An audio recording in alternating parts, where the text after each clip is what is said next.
One, two, three, four, five, 10. Okay. Hello, hello, internet world. Okay. I pray to God my dad is still sleeping and he's not like listening to me right now. Anyways, whatever. So basically, then Owen Wilson he gets on this like video, some type of video thing, and he shows Loki like he past, present, and future, and he's just like showing him how he dies, showing him how his mom dies, and he told Loki it was his fault, and then he what else does he show him? I don't know. He kind of just shows him like yeah, his whole life. It's kind of like talking to those fates from Greek mythology, which you should never, obviously never do, because you don't want to know how you're gonna die. You don't want to know how your life is gonna go, because once you have that knowledge, it's just like, it just destroys you. But anyways, then he kept asking Loki, like, why do you do bad things? Why do you stab people's eyes? And why do you, like, fucking kill people and do whatever else he did? Which I don't really know what he did because, like I said, I didn't watch the other movies.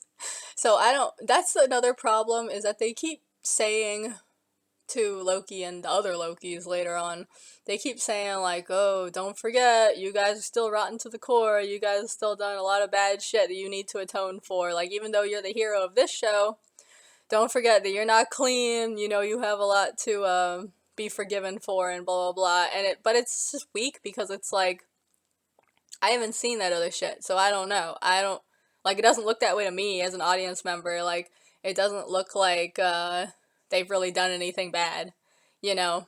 Especially as I said, because in the myths, I don't remember Loki ever really doing anything that was like that fucked up. He didn't stab anybody, I mean, okay, the worst thing he did was that he got Balder killed with the mistletoe. That was pretty bad, but everything else I feel like, okay, like fucking doing the shit with the apples, or the fruit, the garden fruit, whatever. Like, I'm pretty sure he got blackmailed into that, and then he fixed it. That's the thing about like the Loki stories that I've heard, is that he usually like just gets into trouble by making a mistake, basically. And that, because okay, you know how basically in these stories, right? I'm totally off the show again, but like, you know how in these stories, like traditionally, you have a hero, and the hero can stand up to anything, like torture, blackmail, psychological tricks, like anything the devil can throw at your hero. Like your hero's just gonna be strong and like, no man, like I'm just gonna power through because I'm like pure of heart, and I'm strong as steel and shit like that.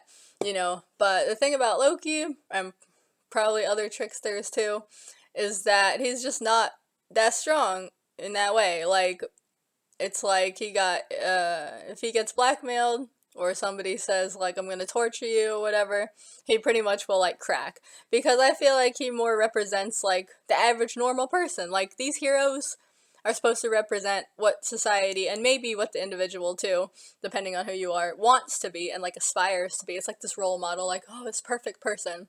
But then you gotta consider the fact that everybody's not like that. And everybody's not going to be like that. People are going to have problems and faults, and they're not going to get ace 100% every time, you know? So, yeah, like, what else happened? Like, the whole building the wall. You know what? I have heard the wall story multiple ways, because, like I said, of course, when it comes to folklore and shit, like, in the olden days, you have the storytellers, and depending who it is, they're always going to tell it their own way. So, of course, there's different varieties all the time.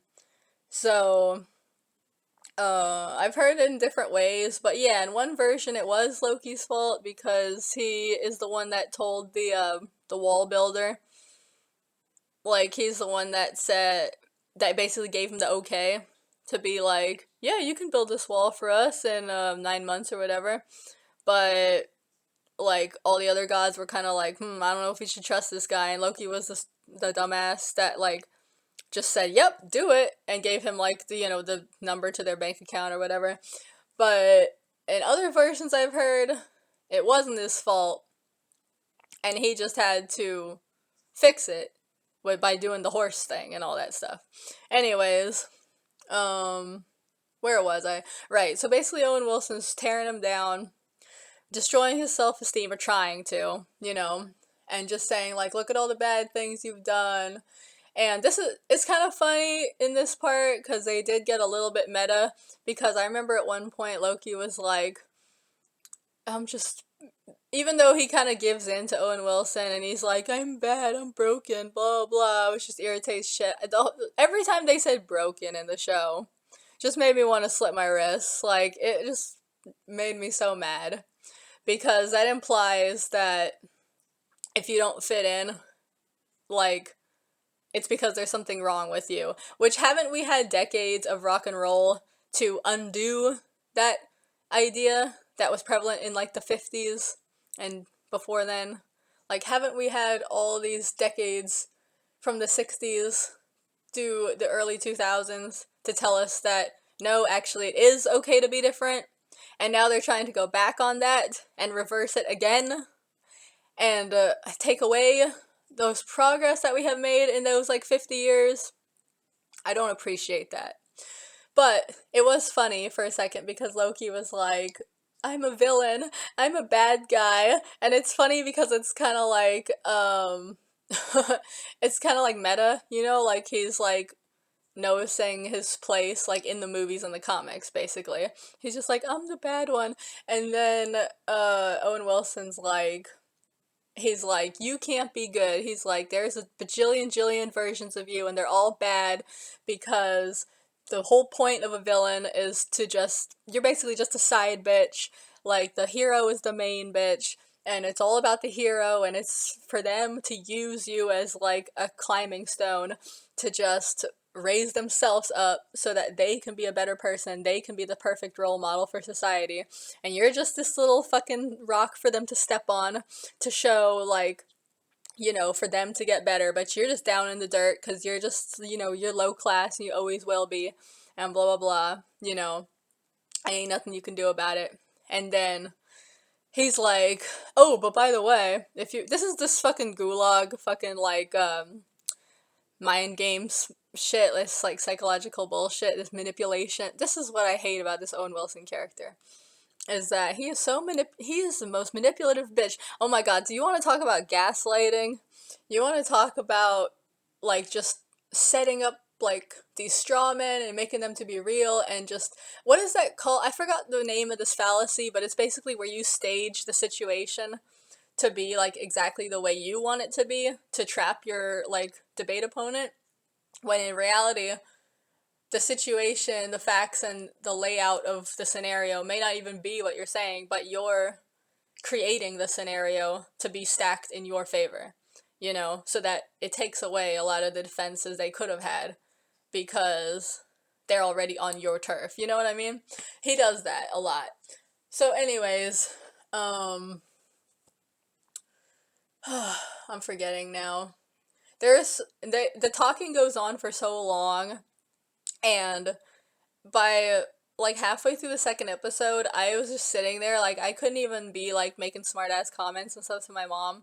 I'm just kind of sitting there because it's just like, okay, well, at this point there's so much bullshit going on, like, I don't even, like, if I tried to make comments, I'd be talking every other second and my mom would get pissed off. So I'm just sitting there silently, like, but anyways, so basically he says the serial killer he finally gets to business. He stops with all this, like, insults and like all this, shady ass shit that he's saying, and all this, like, all this manipulation. And,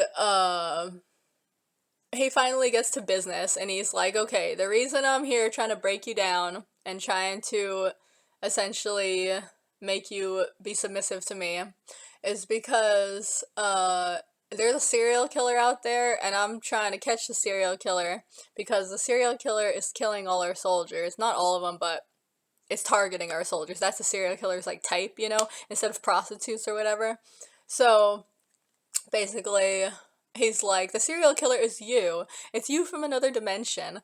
And because it's you, I feel like you're the closest one to the serial killer, so you need to inform me, like, how they think, what they might be doing and everything like that, so we can catch them. So Loki's like, okay, because I feel like at this point, I don't know, because there are certain parts in the show where they don't let you know if he's lying or not, or if he's putting up a front or not, which is cool, I guess. I give them credit for that. But it seems on the outside to the audience that Loki has at this point been kind of like broken down. Oh, and also because I forgot to mention in this jail area, he can't use his magical powers, and that's another thing I thought was interesting.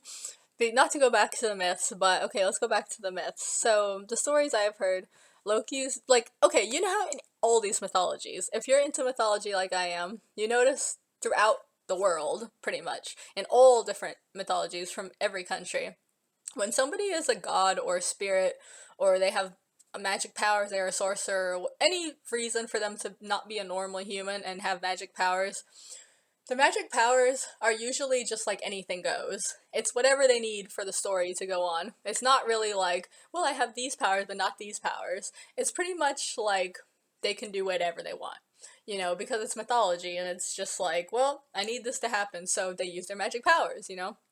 But in the Norse stories, from what I remember off the top of my head, the power that Loki uses the most is shape-shifting. And uh, Odin shapeshifts too. Well, you know they're like blood brothers or whatever in the stories. I'm trying to think, what other powers does he use? Shapeshifting is definitely like the main one. And that's like cool. That's like cool in myths because it's like you can say they shapeshifted, or you can take it as like a metaphor to be like this animal was just there and did something, but we said it had the spirit of the god in it, you know, and stuff like that. Anyways, whatever. So in the show, instead of there's only one time when he really shapeshifts. Like most of the time, the powers he uses are the teleport and like making things like appear, you know. And but yeah, in this jail he doesn't have any powers. So it's I can't remember. At one point he gets out and he goes to this like office area and like he um he sees all this magical items, you know, like all the stones that Thanos was trying to get or whatever, which I only know about from all the memes. And like all this magical shit. Sees the Tesseract that he used to get, or that he got arrested for having in the first place, and all this magical shit, and realizes there's no magic here, and he's just like, ooh, I guess that's when he gets humbled, because he's basically like, this is the ultimate, like, power, it's greater than me, and greater than anybody, you know, and stuff like that. And all the guards and everybody, they have, like, this little machine that's, like, essentially kind of like the remote from that movie Click, you know, that horrible movie Click. Like, you know how the remote can just, like, rewind and pause people and loop people and stuff like that. Like, anything you can do on the TV, you can do with this little, like, you can do with the remote and Click. That's basically what they have here. All the guards have it. That's what they use to control people. Because if somebody tries to run away, you know, they just, like, rewind them or like loop them back to the other side of the room, whatever, stuff like that. Which I think is funny because they could also have done another meta thing with that, where they're basically like, you know, this is a TV show after all, and or you know, we're usually in movies or whatever. This is stuff that you like watch on TV, so it's like it's essentially like they're admitting they're within a show, but then they're using the technology you would use to control your own TV or computer or whatever you're using. Like, but they're using it, like, within their world, almost kind of like they reached through the fourth wall and, like, got a remote and they're, like, controlling everybody in there. But they didn't go that route either. So, okay, where was I? Anyways, I can't remember. The first two episodes are just so long, and they spend so much time, like, explaining, like, how the prison works and why they do what they do, and making it clear that, you know, they think if they don't continue to control everything, there's gonna be this huge apocalypse that just, it's kind of like that thing the guy was trying to do in Tenet, where he just reverses all time so that, like, literally nothing ever happened, or whatever. It's like, somehow just deletes everything. You know? I don't know. That's what they think is gonna happen, basically, if they don't, like, continue to do their shit. They say this several times throughout the show. They never let you forget it. So, anyways, I kind of forgot some shit, but basically, Loki starts working for Owen Wilson. He's like, yes, I will help you to, try to catch this serial killer, which is apparently me from an alternate dimension or an alternate universe, whatever. And then he gets his fucking suit and tie, which killed me the whole entire show because I'm just like, they're going on all these adventures and shit later on. I'm like, take the tie off. Take the tie off, please, God. You're wearing this stiff outfit, and his counterpart's outfit is even worse. And she even makes a comment about it at a certain point. She says, my clothes are really uncomfortable. And yet she doesn't get out of them.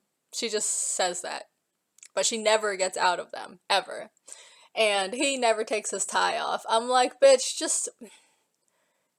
you know what? In the first Mission Impossible movie, when Tom Cruise was on top of the train, and his tie and his jacket were all flapping in the wind, and he finally took the tie and jacket off and just streamlined himself, I was so happy. That was such a satisfying moment to just see, like, him get rid of those, like, excess pieces, I wish that would have happened here, but it didn't. Anyways, so, which I think is just a symbol of, like, one of the problems I said I had with this show, which is, like, okay, they're saying this is Loki, and like I said, obviously Loki from the comics and the movies is not gonna be the same as the one from the myths. It's gonna be a completely different creature, but still, it's like, you're gonna try to tell me this is they still refer to him in the movie as, like, a god of mischief and stuff, but you're gonna try and tell me a god of mischief is running around in a white collared shirt and a tie. Like, I feel like that's just a symbol of, like, the insults towards the audience that they have. Like, please. Like, can you make it any more clear that this is about, like, this is a story told by the man? Anyways. Where was I? Right, the whole second episode is so forgettable. I just, like, they were looking for clues of how to get the serial killer, and then, Owen Wilson, because in the first crime scene he went to was, like, a church in, like, I think 1600s France or something. There was this little kid, and, oh yeah, they have this, like, bomb, basically, they set off anytime that somebody has affected the past to, like, give them something they weren't supposed to have back then, or tell them something they weren't supposed to have back then. They just nuke everything because they don't want information to get out, They want to maintain their historical accuracy or whatever. So he gets this bubble gum from this kid in, like, 1600 or whatever. Turns her, like, teeth blue or whatever. And then later on, him and Loki, the whole episode, I think, I'm probably forgetting, like, hella shit, but the whole episode, they're looking for clues, and they are telling all these really bad jokes that do not hit, and, like, yeah, then they find out that, like, oh, whoever's the serial killer had to have had this bubble gum. And where did they get the bubble gum? Well, the bubble gum only existed from 30 to 2050 or something like that. And so they go to 2050 because, like, earlier somehow Loki was looking at this file of Asgard and how it ultimately gets destroyed. And, like, then somehow that led him to realize, like, oh, this other version of me, the serial killer, is probably going to all these apocalypses, because if you go to an apocalypse, then there's no survivors around to tell the tale. So the space jail, the time cops, won't bother to go there and set off a nuke because it's already essentially going to be nuked anyway by whatever disaster is going on. So they just leave it alone. So I'm going to go a little bit over 20 minutes because I just want to finish this thought. Anyways, so then they're like, okay, what kind of apocalypse happened in 2050 or whatever? because that's where the gum is from. And then they go to 2050, and they go to this like big box, this essentially like a Walmart or something like that, or Target, and it's really funny because I kind of actually liked, like I said, even though this show is complete trash, I liked a few things in it, and I like their depiction of 2050 because I think it's pretty probably accurate. I mean, obviously nobody can know except for the real time traveler Illuminati people out there, but um, like essentially everything is exactly the way it is now, except that the cashiers have like their name tags are like little LEDs that just like instead of like, a normal plastic like name tag, it's like my name is Daniel or whatever, like going like in a scroll, and then the advertisements are like at the end of every aisle. They're just like giant, like these giant advertisements, which probably some stores already have. I'm not sure, I'm sure there's somewhere in America and other countries where this is already a reality. But anyways, apparently there's a giant storm going on, and they're like, "Oh, the serial killer must be here." So they go there, and then yeah, they said there's like a huge storm that's gonna wipe everybody out. I mean, it didn't seem like it was that bad. I mean, it was a huge storm, but like they kept saying everybody's gonna die here. Really? I don't know. Maybe a tidal wave is coming or something. I don't know. Or maybe just like a huge giant hurricane where it's literally like the force of a black hole and just like rips everybody apart, stretches them beyond the limits of all stretch station. But anyways, so they go inside the store. They're like, somehow they're like, the serial killer must be here. So then they're looking all around for the serial killer, and they have these like disintegration rods that they use to like kill people that they like, are getting out of hand or whatever. I think they disintegrate a couple people that they find because they're just acting weird, and stuff. And then there's this part where they go into the back room, and it's like back of the warehouse where everybody's like hiding, all the survivors are hiding. And it's funny because this one soldier dude, he's trying to get information. I can't remember even what he was saying, but he was basically saying some shit that Owen Wilson thought was too rough. And he's just like, talk nice to these people. Everybody is scared here. And the guy's like, well, they're all gonna die anyway. And he's just like, I know, but let's try to be nice. And it's like, meanwhile, everybody's just looking at them like, what? Like, I mean, like, Owen Wilson was trying to say, be nice to these people and treat them, like, better, but at the same time, he was still talking about them right in front of them. You know what I mean? He didn't turn to any of the people in the crowd and be like, hey, you guys, let me tell you something. Let me talk directly to you like a human being. He's still just talking about them as they were sitting around him like a bunch of extras they are. And they can't talk because apparently you need to pay people more or something if they have a line. That's what I've heard from all these podcasts I've been listening to about movies and shows. But yes, they all just sat around like a bunch of sheep while Owen Wilson tries to pretend like he's a good guy, but he still irritates the shit out of me. And then what else? Also, he has a relationship with the judge. They keep saying they're like bestest friends forever and shit like that. I'm skipping over so much because so much of the second episode I can't even remember. Like, it's just, the show is bad and it's not memorable. Where was I? Oh shit, I'm like way over 20 minutes. Whatever.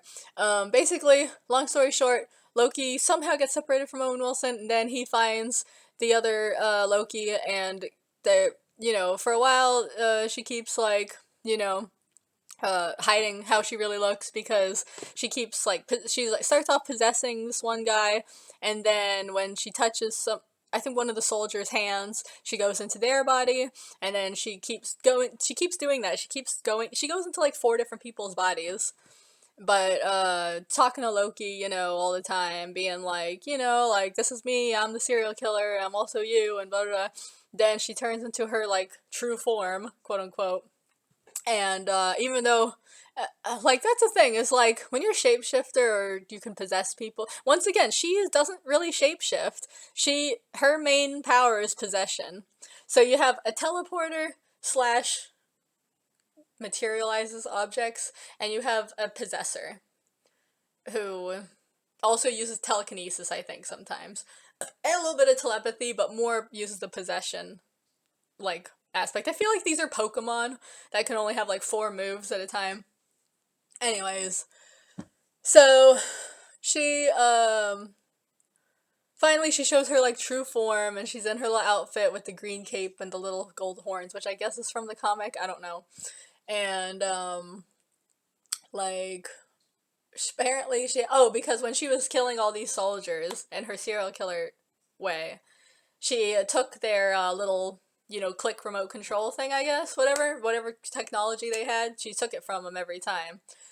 And then uh I don't know, they didn't really do a good job of explaining this, but she, I guess, says essentially created all these different bombs that she sent off, each one to a different time period and a different time and space.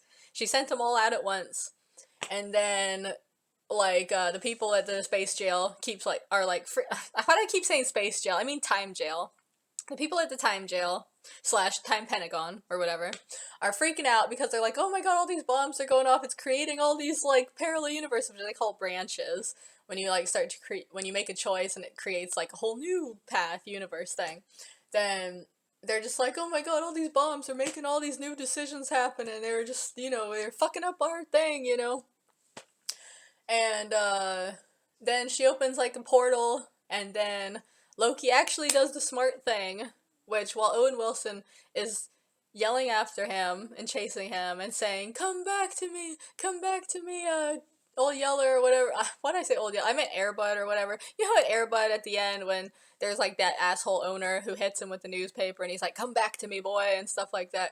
Owen Wilson is essentially doing that. He's like, come back so I can insult you more and break down your psyche and do all the fucked up shit that I did, like all this fucking, manipulative, like brainwashing shit. Like, come back to me, please, because I love you. And oh yeah, there's an earlier part where he called Loki a sad, scared. He's like, I know you only do bad things because you're a sad, scared little boy on the inside. And I'm just like, is he like hitting on him?